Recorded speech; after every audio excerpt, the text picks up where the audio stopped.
Bearing in mind this policy of the Ministry of Defense, previously when asked about all this by journalists, the press office would say, oh, we glance briefly at these UFO reports that people send us, and we put them in a small file somewhere at the back of a cupboard, but we don't really have any interest in this, and the whole subject is of no real defense significance.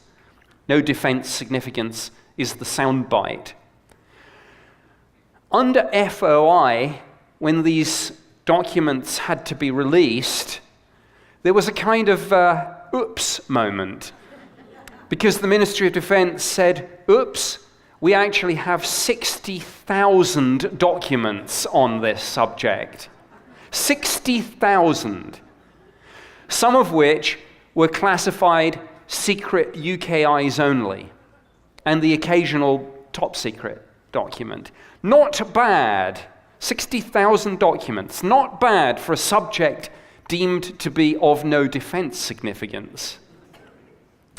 There is, I would suggest, a disconnect between that, 60,000 documents, some of them highly classified, and that.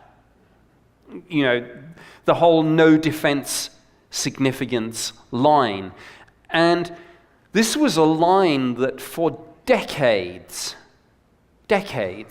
we pushed proactively with not just UFO researchers and the public, but with the media and even with the UK Parliament. So, needless to say, there are now a few members of Parliament and members of the House of Commons and the House of Lords who are a little bit aggrieved that for years they were told, no, this subject is of no defense significance, and by the way, we've got 60,000 documents on it. That process is continuing.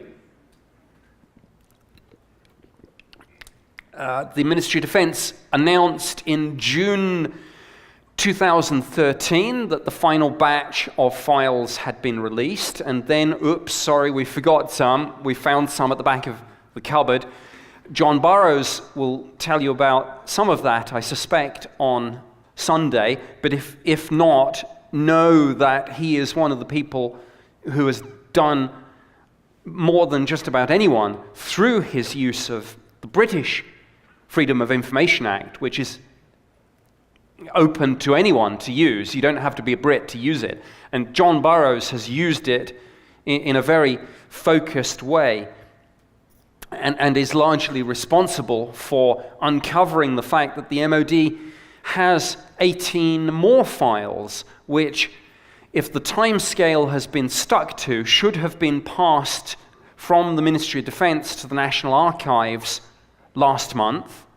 And the National Archives have previously said they'll need about 9 months to prepare them for public release. So expect to see these final 18 files somewhere between now and the end of this year.